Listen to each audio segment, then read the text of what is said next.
Hello guys, मैं हूँ Chris और आज मैं आपके लिए एक एनिमेटेड कार्टून मूवी लेकर आई हूँ। कहानी की शुरुआत अमेज़न जंगल से होती है, जहाँ पर एनबो नाम की एक लड़की जंगल में ट्रैप लगाकर शिकार फंसने का इंतजार कर रही होती है। तभी उसे याद आता है कि उसने ट्रैप में तो चारा लगाया ही नहीं और वो वहां पर जाकर चारा लगाने लगती है। तभी उसे ऐसा एहसास होता है कि उसके पास कोई शिकार है, तो वो देखने लगती है। तभी उसे पता चलता है तो कि वो एक बंदर है और जाते वक्त उसका पैर उस ट्रैप में अटक जाता है और वही फंस जाती है। तभी हमें कंदामू गांव के मुखिया और उसकी बेटी को दिखाया जाता है। उस गांव के मुखिया काफी ज्यादा परेशान थे क्योंकि ये गांव एक मुसीबत से जूझ रहा था। यहाँ पर किसी का श्राप लगा हुआ था और इस श्राप की वजह से वहाँ की सारी मछलियाँ अपने आप मरने लगी थी और गांव के सारे लोग काफी ज्यादा बीमार होने लगे थे। और इस गांव का मुखिया भी काफी ज्यादा बीमार हो चुका था, इसीलिए वो अपने और अपने गांव की जिम्मेदारी अपनी बेटी जूमी को देना चाहता था, क्योंकि उसे ऐसे लगता है कि जूमी ही इस गांव को श्राप से मुक्त करा सकती है। और वो उसी रात उसे सारी अपनी जिम्मेदारी देने के लिए तैयार हो जाता है। और वही दूसरी तरफ हमें एनबो दिखाई जाती है, जो कि अभी भी उस ट्रैप में फंसी हुई थी। तभी उस कबीले का सेनापति एनबो वहां पे आ जाता है और वो उससे मदद मांगने लगती है कि उसे अपने दोस्त के मुखिया बनने के समारोह में जाने के लिए देर हो रही थी। एटोक उसे वो उस ट्रैप से निकालने के लिए मना कर देता है और कुछ दूर पर उस एक चाकू को रखकर बोलता है कि खुद की मदद खुद करना सीखो। एनबो उस चाकू को लेने की काफी ज्यादा कोशिश करती है, पर वो उसमें नाकामयाब रहती है। तभी एनबो के पास वाका और डिलो नाम के दो फरिश्ते आते हैं। इन दोनों को देखकर इसे तो यकीन ही नहीं हो रहा था। उसे लगता है कि ये सब सपना है, लेकिन ये दोनों जब उसे ट्रैप से निकालते हैं तब उसे यकीन हो जाता है कि ये सपना नहीं बल्कि हकीकत है। इसके बाद ये तीनों जूमी के समारोह में जाते हैं, पर रास्ते में ही एनबो उन्हें रोक देती है और वो कहती है कि तुम यहीं पे छुपे रहना, जब तक मैं आवाज ना दूं तब तक आप बाहर मत आना। यहाँ पर जूमी काफी ज्यादा उदास थी क्योंकि इतने खास मौके पर भी उसकी दोस्त वहां पर नहीं थी। तभी यहाँ पर जूमी को अपने कबीले का सरदार घोषित कर दिया जाता है। तभी थोड़ी देर में एनबो वहां पर आ जाती है। उसे देखकर जूमी बहुत ज्यादा खुश हो जाती है, लेकिन थोड़ी नाराज भी होती है क्योंकि उसने आने में काफी ज्यादा लेट कर दिया था। तभी एनबो जूमी से कहती है, मैंने तुम्हारे लिए एक तोहफा लाया है। वो रूहानी फरिश्ते जो कि श्राप के कारण जंगल से गायब हो चुके थे, वो अब वापस आ चुके हैं। वो आवाज लगाकर उन दोनों को सबके सामने बुलाती है, पर वो दोनों वहां पर आते ही नहीं है। तभी पूरे कबीलों को लगता है कि एनबो झूठ बोल रही है और सभी के सामने एनबो की काफी ज्यादा बदनामी हो जाती है। और इस बात पर दुखी होकर एनबो वहां से चली जाती है। उसके जाने के थोड़ी देर बाद वो रूहानी फरिश्ते फिर से एनबो के पास आ जाते हैं और एनबो उन दोनों पर काफी ज्यादा चिढ़ जाती है। तभी वो दोनों रूहानी फरिश्ते बताने लगते हैं कि इस जंगल की हालत डेमो नाम के एक शाप की वजह से हुई है और वो दोनों इस शाप को खत्म करने का तरीका भी बताते हैं। वो बताने लगते हैं कि इस जंगल में एक पेड़ है जिसकी वजह से इस श्राप को मुक्त किया जा सकता है, पर वो पेड़ कौन सा है और कहाँ पर ये इनको पता नहीं है। लेकिन इस पेड़ को ढूंढने में उनको एक आदमी मदद कर सकता है। वो आदमी नहीं बल्कि एक विशाल कछुआ है, जिसे लोग मतुलो मामा के नाम से जानते हैं। ये सब जानने के बाद रूमी एनबो के पास आती है। उसे वो ये सब बता देती है, पर जूमी को ये सब बारे में यकीन नहीं होता और वो एनबो को आदेश देती है कि वो ये सब चक्कर में कहीं पे नहीं जाएगी और वो कबीले से बाहर नहीं जा सकती। और ये सब की वजह से वो काफी ज्यादा दुखी होती है। तभी उसके पास उसकी दाई माँ आती है। वो उसे कहती है कि तुम एक काफी ज्यादा खास लड़की हो, इसी वजह से वो रूहानी फरिश्ते तो सिर्फ तुम्हें ही दिखे। और वो उसे बताने लगती है कि तुम्हारी माँ को भी रूहानी फरिश्ते जंगल में दिखाई देते थे। तभी एनबो अपनी माँ के बारे में और जानना चाहती थी, लेकिन दाइमा कहती कि बाकी की बातें मैं तुम्हें कल बताऊंगी और अब तुम सो जाओ। एनबो जूमी के पास आती है और उसके काफी रिक्वेस्ट करने के बाद जूमी कानो के पास जाने के लिए तैयार हो जाती है। कानो के पास जाकर ही उन्हें पता चलता है कि कानो अब मर चुकी है। ये सब देखकर दोनों काफी ज्यादा उदास हो जाती है। तभी वहां पर उनका सेनापति एटोक आता है और उनको ऐसे लगता है कि इस सब के जिम्मेदार एनबो ही है। ये सब सुनकर एनबो काफी ज्यादा दुखी हो जाती है, पर एटोक अपनी सेना के साथ उसके पीछे जाके उसके पकड़ने का प्लान करता है। इस पर जूमी ऐसे करने से उसको मना करती है, पर एटोक उसकी बात नहीं मानता। पर वो उसकी बात नहीं मानता। यहाँ पर एनबो एक पेड़ के पास जाकर काफी ज्यादा रोती है और दुखी भी होती है। तभी उसे यहाँ पर एक छोटा सा कछुआ दिखता है। उसे देखकर उसे मिटोला मामा की याद आती है और वो उसे खोजने निकल जाती है। फिर आगे जाने के बाद एनबो को भूख लगती है और वो एक पेड़ से एक फल तोड़कर खाने की कोशिश करती है, पर पेड़ के सारे चमगादड़ उस पर हमला कर देते हैं और वो परिंदे एनबो को उड़ाकर ले जाते हैं। लेकिन वहाँ पर दो रूहानी फरिश्ते आ जाते हैं जो कि एनबो को पहले ही बचा लेते हैं। तभी एनबो अपनी दाई माँ की मौत की खबर इन दोनों को सुनाती है। इधर एटोक उसको ढूंढ रहा होता है। यहाँ पर उसे एनबो की एक तीर मिलती है और वो समझ जाता है कि एनबो इसी रास्ते से आगे गई है। यहाँ पर जूमी अपने डैड को बताती है कि एटोक ने उसकी बात नहीं सुनी और वो एनबो को मारने के लिए उसके पीछे चला गया और उसे अब उसे कुछ भी करके रोकना होगा। और वो अपने पापा की परमिशन लेके जूमी अब अपने 2 सैनिकों के साथ जंगल में निकल जाती है। यहाँ पर एनबो और वो 2 रूहानी फरिश्तों को रास्ते में भूख लग जाती है और वो उसे तीर से फल तोड़ने के लिए कहते हैं। तभी एनबो को पता चलता है कि उसके सारे तीर तो रास्ते में ही खत्म हो गए। तभी डिलो उसे एक घास की तीर बनाकर दे देता है। इसे देखकर एनबो कहती है कि इससे कोई फल कैसे टूट सकती है। तभी डिलो उसी तीर से वहाँ के एक पेड़ के ऊपर के फल को तोड़ देता है और वो उसे कहने लगता है कि अगर इंसान में खुद में अगर कॉन्फिडेंस हो, अगर खुद पे भरोसा हो तो वो कुछ भी करके दिखा सकता है। फिर ये तीनों आगे निकल पड़ते हैं। उन्हें आगे जाकर जंगल में एक धुआं दिखाई देता है, पर वो आगे जाने के बाद पता चलता है कि वो धुआं नहीं बल्कि डीमन होता है। फिर वो तीनों वहां से भाग निकलते हैं। फिर हमें जूमी दिखाई जाती है। उसे रास्ते में कुछ लोग खुदाई करते हुए दिखाई देते हैं जहाँ पर काफी ज्यादा पोल्यूशन होता है। तभी एनबो को एक आदमी दिखाई देता है जो कि वो डीमन के वश में था। जब एनबो उस आदमी के आंखों में देखती है तो वो उस आदमी के वश में होने लगती है।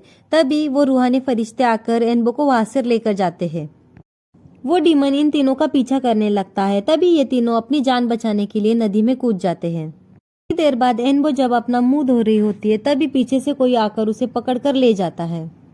तभी हमें दिखाई जाता है कि उनको खींचने वाला उसका सेनापति ही था जो कि एनबो को मारना चाहता है, क्योंकि वो ऐसे सोचता है कि इस डीमन के श्राप की वजह सिर्फ एनबो ही है। एनबो की मौत के बाद ही ये सब ठीक होगा। तभी वो लोग जिस पेड़ पे थे वो पेड़ हिलने लगता है और तभी एनबो पानी में गिर जाती है और वो सेनापति जंगल में गिर जाता है।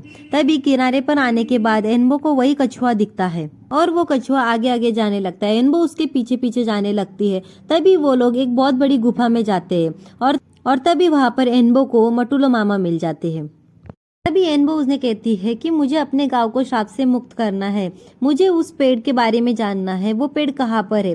तभी मटुलो मामा कहते कि वो पेड़ वहीं पर है जहाँ पर तुम बचपन से खेलती हो, जहाँ पर तुम्हारी मॉम की आत्मा भी वही रहती है। उस पेड़ की जड़ को तुम्हें चाकू से काटना होगा जो कि आसमान के पत्थर से बनी है और इसकी वजह से जंगल का श्राप भी मिट जाएगा। तब एनबो उनसे पूछती है कि ये आसमानी पत्थर कहाँ पर मिलेगा। तब वो मटुलो मामा उसे बताती है कि ये एक पलेजो के आसपास मिलेगा जो कि एक बहुत बड़ी चोटी है। तभी मटुलो मामा उसे कहते हैं कि पलेजो को मीठी पत्तियां खाना बहुत ज्यादा पसंद है, तो वो जब भी जाए तो उसके साथ मीठी पत्तियों का पेड़ लेके जाए। बात सुनकर वो पलेजो को ढूंढने के लिए निकल पड़ती है और वही हमें सेनापति दिखाया जाता है जो कि बेहोश पड़ा हुआ था और तभी उस डीमन का वश में रहे हुए वो आदमी वहां पर आ जाते हैं। दूसरी तरफ एनमो को काफी दूरी तय करने के बाद वो रास्ते में ही बेहोश हो जाती है और जब उसकी आंखें खुलती है तब वो वही 2 रूहानी फरिश्तों को देखती है और वो उन दोनों को सारी बातें बता देती है। तभी ये तीनों मिलकर एक गाड़ी बनाते हैं और एक मीठी पत्ती वाले पेड़ को साथ में लेकर चलने लगते हैं। पलेजो जिस चट्टान पे रहता था वो काफी ज्यादा ऊंची थी, इसीलिए उन्हें उस पेड़ को लेकर जाने में काफी ज्यादा तकलीफ होती है। वही हमें जूमी को दिखाया जाता है जहाँ पर उसे वो आदमी और एटोक दिखता है। वो आदमी एक साइंटिस्ट था और वो उसके गांव वालों को ठीक कर सकता है, ऐसे वो जूमी से कहता है। वो कहता है कि मेरे पास काफी ज्यादा एडवांस दवाइयाँ है, लेकिन जूमी को दवाई के बारे में कुछ नहीं पता था। वो जूमी से कहता है कि दवाई के बदले मुझे सोना चाहिए और कुछ भी नहीं चाहिए और जूमी इसी के लिए तैयार हो जाती क्योंकि वो किसी भी तरह से अपने लोगों को ठीक करना चाहती है और वो फिर से गांव जाने लगती है। इधर दूसरी तरफ एनबो को दिखाया जाता है जो कि उस पेड़ के साथ उस चट्टान की ऊपर पहुंच जाती है। यहाँ पर बहुत मुश्किलों के बाद एनबो पलेजो के पास पहुंचती है और वहां पर पहुंचने के बाद वो उसे कहती है कि मुझे मुटोले मामा ने भेजा है, मुझे वो आसमानी पत्थर चाहिए।